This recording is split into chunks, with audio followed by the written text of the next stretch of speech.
I believe there's a massive shift right now as far as leadership culture, and it's not something that you have to preach. It's something you ask any leader. You say what's important, and they say vulnerability. They say transparency. They say leading from the middle. They say process and including people. And yet that is a shift. It's a shift that we're all in the middle of, and I just want to talk about that because you guys are leaders, and this is a group of leaders. And in fact, talk about vulnerability.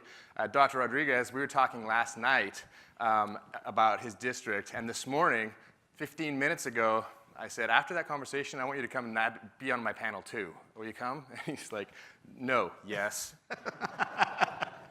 Literally, it was like that. No, yes. Vulnerable leader, accept it. They don't even know what I'm going to ask them yet. So here's the point. I'd like you guys to, again, I don't want to talk too much about what you did. I want to talk about why you did it. But I'd maybe just give everyone a 1-minute brief about your district and about some conversation that you had with the community, why you did that, but just a quick overview. And we'll go down the panel quick. Well, good morning, everyone. My name is Jay Gonzalez. I am from deep South Texas. McAllen, Texas is located about 4 hours south of San Antonio. Our district has 31 campuses, 23,000 students. We are approximately 73% economically disadvantaged, 90% Hispanic. And we're in a situation where in Texas, we are now in an accountability system that rates districts with a letter grade. And fortunately for us and our hard work, we are an A district. So that's something we're very proud of. With regard to leadership, one of the things that I know is leadership is influence. And we've been given the opportunity as superintendents to be blessed with the opportunity to work with people's most precious gifts from God, and that's their children. So leadership and opportunities to do that are something that are very special to me. In a nutshell, what I'm looking for with regard to leadership from my perspective is how do I build synergy amongst the community? So synergistic relationships, a fancy word for teamwork. How do we get everybody within the organization committed to self-improvement and self-evaluation? How do we create world-class systems and processes? And then how do we give everybody the opportunity to take a leadership role? And that's where Thoughtexchange came in for me. Thanks, Jay. Good morning. Greg Rodríguez from Carlsbad, New Mexico. I am a first-time superintendent, so part of what my belief was that I needed to get authentic feedback going from my community, and specifically wanting to figure out a 360-degree view of my first year. And so my intent was to go out there and really listen to the community and hear what they had to say. And one of the things that emerged out of my Thoughtexchange was we started to have really honest conversations about what we believe we should be doing for our kids in our community. So we have about 8,000 students, 1,000 of which exist in a virtual school, and that's a statewide school. And we have 14 campuses, and we are in southeast New Mexico, very close to the Texas border. Lots of oil and gas production, so we have a lot of newcomers to the community, but still a very solid foundation community that wants to see a different future for its kids. So part of my Thoughtexchange was just having that conversation, making sure that we truly listened and that we opened the door to our community to build that conversation. Good morning, everyone. David Vannasdall. I'm superintendent in Arcadia Unified, right up next to Pasadena. In California, we have 10,000 students, 6 elementaries feed into 3 middle, and 1 big high school. When I was coming up through the ranks before becoming a superintendent, I recognized early on that superintendents and cabinets have gotten really good at identifying problems in their district and then including the people that are closest to the problem. So, really beginning to bring people to the table to solve those problems. What I recognize, though, is that they missed what I believe was the most important component, and that is when you include people in actually identifying the challenges and the problems that you really need to tackle, they then own those solutions as you move forward. And I used to be a counselor, middle school, high school counselor, so I think it was just that all of those facility skills that I picked up over those years, learning that it is about the content and the topics and figuring out what the community wants. But more importantly than that, it is the process. It is people being engaged in an authentic way where they know their voice is heard and they know that you're going to be identifying the problems with them, and you're also going to identify the solutions. So it truly goes from a you to a we atmosphere and tone in the district. So it's been exciting work. Thank you, sir.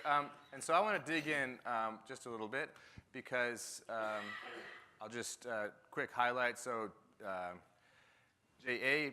had a bond. I'll just give you the quick dirty. A bond failed just prior to his superintendency, failed by a 70% margin, and then he wanted to go out and ask people to approve a tax as a new superintendent. Greg has, as a new superintendent, goes out and asks everybody about actions we can take to continue to live up to our culture. Actions we can take to continue to live up to this culture that we ascribe to. New superintendent saying, like, let's go there. Dave V had a tax, but he's been with us for a number of years. You've talked about homework with a group of people that really care a lot about homework and changes and things like that. You've talked about changes to leadership in your district and things like that. You've talked about a lot of stuff. But I'm going to actually back up. I'm going to actually ask you, you had a lot on the line as leaders. You always have a lot on the line, and you're about to do something that is actually maybe a little bit crazy. I have a lot on the line. You have an election coming up. You've got your entire career in front of you. And actually, you were a relatively new superintendent, too, when we started in. Talk to me about that moment of vulnerability when you're about to hear back from hundreds or thousands or many thousands of people. What does that feel like? And what's the talk in the boardroom when it's like, all right, let's open it up. Let's hear from people. Because I think there's a vulnerability there, and I'll challenge you to be honest about the fear side too, because I think it's something that needs to be addressed, because it's just not easy. People don't do this naturally. Well, one of the things is, you know that when you get yourself into an environment where there's so much on the line, where you're going out for a tax ratification election in a community that's ultra-conservative, in a community that doesn't necessarily trust the system at this point in the game, as a new superintendent to come in and say, we're wanting to swap some pennies, and this is what it's going to do for our district. And you're having to go across the city and talk to different entities. You're talking to chambers, you're talking to the Economic Development Corporation, you're talking to the Lions Club, and all the different entities that, 40 different meetings. One of the things was we needed a platform where people didn't only have a vote in what we were going to do, but they had a voice before. So that was the whole mission, was what's the solution to give people a voice? And once we find out what that voice is, how can we leverage those thoughts so that we can work smart, so that we can work together? So when I went before a group like this, talking about a tax ratification election, I was able to know what thoughts rose to the top, and here's some of the things that I already knew. Before I got in front of this group that was anti-bond by 70%, now I'm up in front talking, but I knew through the exchange process, Thoughtexchange had already told me, safety and security is of the utmost importance. Staff compensation is very important. It's very important that we do exactly what we say we're going to do with the money. We want signed slabs, and our defibrillators on campuses don't work. So all my presentations started with staff compensation is important. And so it's not that you're just trying to gain an advantage based on what's in front of you, and that's, but the vulnerability side and the risk that you're taking is so big that a solution like Thoughtexchange gave me a level of comfort in this very vulnerable space. So, and was there a second, how'd you feel when you were about to press send and ask everybody about this? That's what I'm also digging in for. That was fantastic. And how'd you feel when it's like, okay, let's ask them? Well, being married, I learned very quickly that you don't ask questions that you don't want the answer to. So it was one of those, I'm going to ask a question in this community, and part of me, there's a level of fear with regard to what the answer is going to be. And I've worked so hard to get to this point in my career, and I have a 4, 5, and a 6-year-old. I have to feed them, clothe them, and this is at the very onset. So to take such a huge risk in the very, very beginning of my career was a very, very unique experience. And it's Thoughtexchange that gave me a level of comfort. Just like you all as leaders, you try to find these levels of comfort. And that's really what it did for me. In a very vulnerable space, with everything on the line, I was able to see what people were thinking and how we could synergize and move forward. And I'll tell you, when those results came in at 76% approval, I did a backflip. It was just such a great experience. That's great.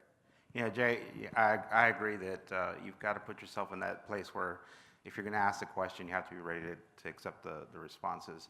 And for me, being a first-time superintendent, and I think I mentioned this at dinner last night, was if I'm not the right superintendent for my community, I need to know that, because it's a relationship, and the community's trusted me and I trust the community. But if I'm not the right guy for the job, I need to know. And that's the hardest part, because you're starting out and you're thinking, is my responsibility to keep my career going, or is it to keep the community going? Well, if I'm truly serving the kids of my community, then I should be doing the right things.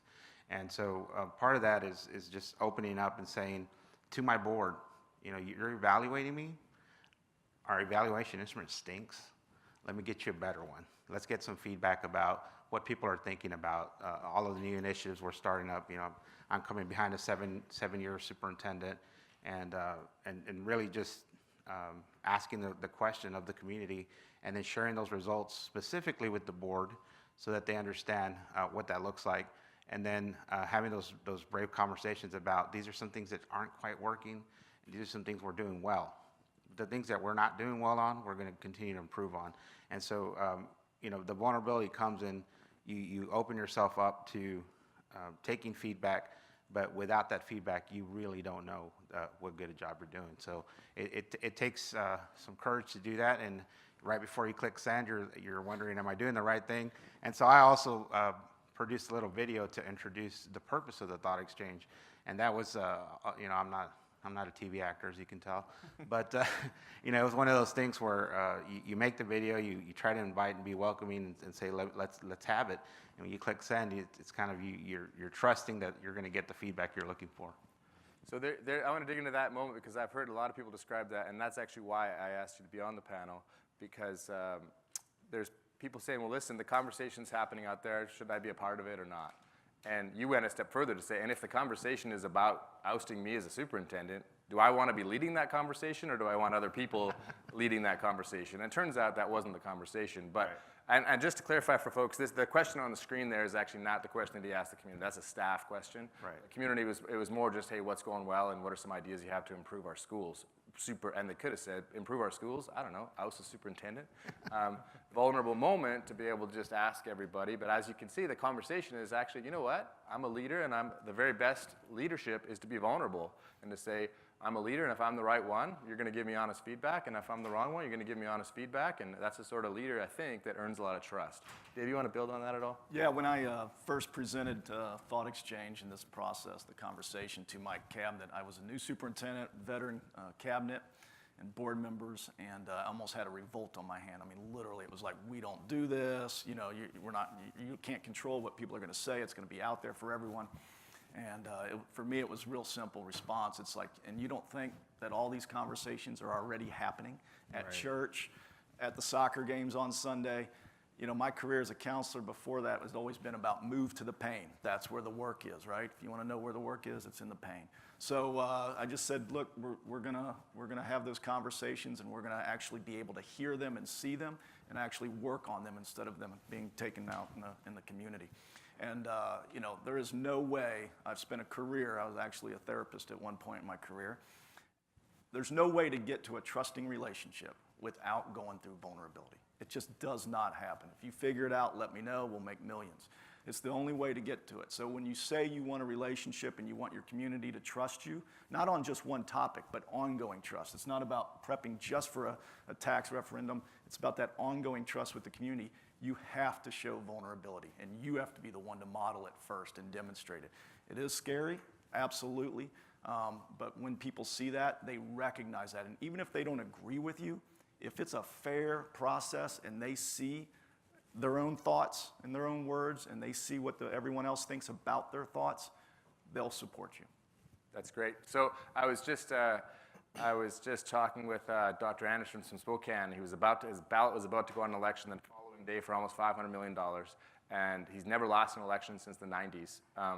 And I was asking him, well, you know, can you describe some of your success? And he started with, well, my success is really not my success, it's the community, really, that we have a supportive community and whatever. And I said, everyone listen to what he just did. He deflected and went humble and vulnerable on, he didn't start to say, this is what I'm amazing at, because that's the exact opposite of the thing that actually earns trust. And I want people to dig in on that. And so I'm gonna go down the panel, because I'd like to hear what I do a lot of these roundtables and hear back from superintendents, and I hear something very common. Yeah, there was a person before me. I came in, I had to change things. They were very shut down. Everything was shut down. The community, they didn't have communication going. I had to replace that. I had to walk into something that was very shut down. The incumbent had a leadership style, and you don't hear a lot of people say the person who was here before was extremely open and transparent, and I'm really trying to lock that in. I'm really trying to make sure that doesn't happen anymore. You don't hear that story very often. So what, in your words, how do you feel leadership is changing? Like even for yourself or just in general, what about leadership is actually changing? Because not that many years ago, I think this conversation would not be all that relevant. How's leadership changing? I think the biggest thing from my perspective with regard to leadership changing is the deep need for the emotional quotient side of leadership, so really the emotional intelligence side of leadership. So how self-aware are you as a leader with regard to knowing your strengths and weaknesses, and how well can you self-regulate your emotions even in situations like this where you're talking before a group of individuals? How motivated can you stay within the grind? How empathetic can you stay toward other people's points of view, and then really keeping those social skills going? I think that's something that's very big. They say, well, the soft skills in business are important. I think those are really the hard skills when you talk about the people side of leadership. And initially, I mentioned that leadership is influence. So the biggest part of that is as leaders going deep in our heart and focusing on those 5 domains: self-awareness, self-regulation, motivation, empathy, and social skills. And the only way that you can really leverage that and build on that is through relationships and open communication and vulnerability and all the things that as leaders we sometimes take our eye off. Fantastic. Yeah, I would agree that you've got to build the relationships, and without the relationships, you're not going to move forward. Culture will eat a system up for breakfast, right? So we've got to make sure that in that culture we're transparent, because I think leadership has come to a point where people expect transparency. They expect to know that what you say is actually going to be what you deliver on. And so I think we're at a point in our society where leadership's about building the trust in the relationship, but also making sure that people understand the process, and that without understanding the process, they feel like there's something being concealed. And I believe that with leadership, it's about putting all the cards on the table and saying, this is what we're playing with and this is what we're doing. And people really appreciate that when you come straight forward and your word is your bond with your community.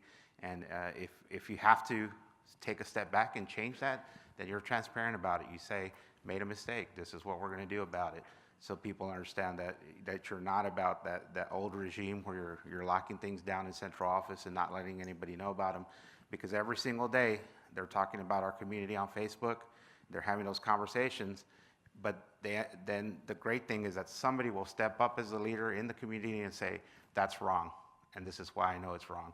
And so they'll change the conversation on Facebook, which is really great because you build that culture of trust and of, these are the facts. You can't argue with them, and this is the truth. That's fantastic. Dave? I think with the rapid rate of change that we're all dealing with today, for me, it's about making sure that everyone understands the why. Because at the end of the day, you just have to depend on people trusting you at some point, because we just don't have the time anymore to spend 2 years investigating something before we launch it or implementing it. Our kids are going to be left behind. So that why for the whole organization, 360, to truly be connected to why we exist, our purpose, that is just an amazing tool that we have to figure out how to use. And I know Jay with, did I say that right? Jay.